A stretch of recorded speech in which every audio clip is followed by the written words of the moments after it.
Assalamualaikum warahmatullahi wabarakatuh. Apa kabarnya Bapak Ibu di mana saja Bapak Ibu berada? Semoga Bapak Ibu semua selalu dalam keadaan sehat walafiat. Nah, Bapak Ibu berjumpa kembali pada channel YouTube Desti Hidayat, dan di video kali ini untuk informasi yang akan saya sampaikan bersumber dari laman jpnn.com dengan judul Poin-poin penting Kepmenpan RB nomor 16 tahun 2025 tentang P3K paruh waktu. Ada soal gaji. Nah, Bapak Ibu kira-kira bagaimana informasi lengkapnya?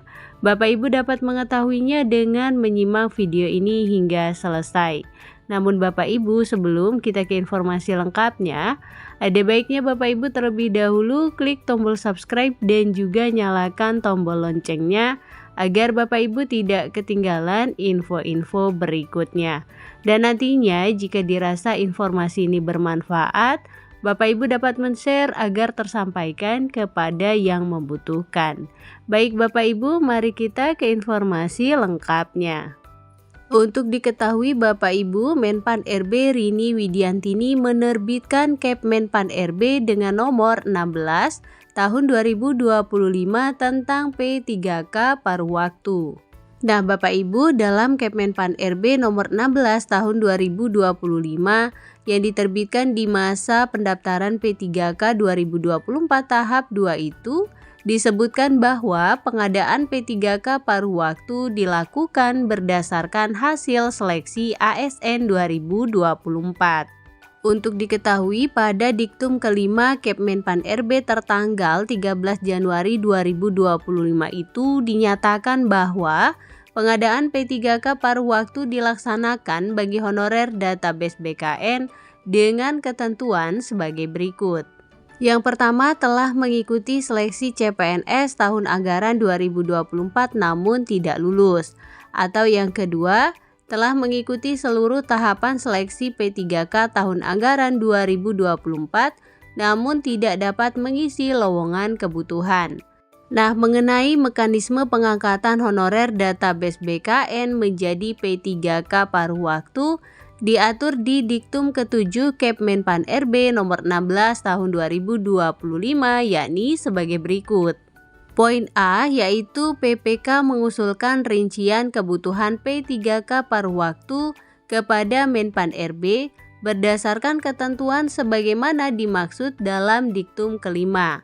Kemudian poin B, rincian kebutuhan P3K paruh waktu bagi non-ASN sebagaimana dimaksud dalam Diktum kelima wajib diusulkan seluruhnya oleh PPK.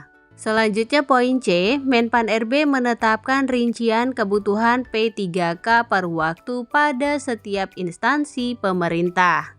Pada poin D, rincian kebutuhan P3K paruh waktu terdiri atas kebutuhan jumlah, jenis jabatan, kualifikasi pendidikan, dan unit penempatan. Selanjutnya poin E, PPK mengusulkan nomor induk P3K atau nomor identitas pegawai ASN kepada Kepala BKN paling lama 7 hari kerja setelah mendapatkan penetapan rincian kebutuhan P3K paruh waktu dari Menpan RB.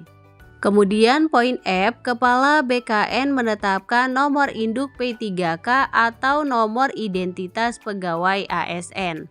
Pada poin G, penerbitan nomor induk P3K atau nomor-nomor identitas pegawai ASN sebagaimana dimaksud pada huruf F diterima oleh PPL paling lama 7 hari kerja sejak waktu penyampaian. Dan poin H, PPK menetapkan pengangkatan P3K paruh waktu sesuai dengan ketentuan peraturan perundang-undangan. Selanjutnya informasi masa perjanjian kerja dan gaji P3K paruh waktu. Kepmenpan RB nomor 16 tahun 2025 juga mengatur mengenai masa perjanjian kerja P3K paruh waktu. Pada diktum ke-13 dinyatakan bahwa masa perjanjian kerja P3K paruh waktu ditetapkan setiap 1 tahun yang dituangkan dalam perjanjian kerja sampai dengan diangkat menjadi P3K. Nah, mengenai jangka waktu bekerja dan jam kerja P3K paruh waktu ditetapkan oleh PPK, disesuaikan dengan ketersediaan anggaran dan karakteristik pekerjaan. Adapun terkait gaji P3K paruh waktu, Kepmenpan RB nomor 16 tahun 2025 menggunakan istilah upah. Seperti yang tertuang dalam Diktum ke-19 bahwa P3K paruh waktu diberikan upah paling sedikit sesuai dengan besaran yang diterima saat menjadi pegawai non-ASN atau sesuai dengan upah minimum yang berlaku di suatu wilayah.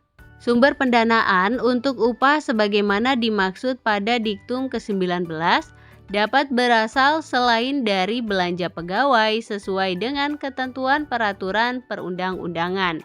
Demikian bunyi Diktum ke-20. Nah, Bapak Ibu, demikian beberapa poin penting di Kepmenpan RB nomor 16 tahun 2025 yang harus diketahui para honorer database BKN. Semoga informasi ini mudah dipahami, menambah wawasan, dan juga bermanfaat. Jangan lupa Bapak Ibu untuk share video ini agar tersampaikan kepada yang membutuhkan. Berikan like pada video ini, klik tombol subscribe dan juga nyalakan tombol loncengnya agar Bapak Ibu tidak ketinggalan info-info berikutnya. Terima kasih Bapak Ibu, salam sukses, salam sehat selalu. Assalamualaikum warahmatullahi wabarakatuh.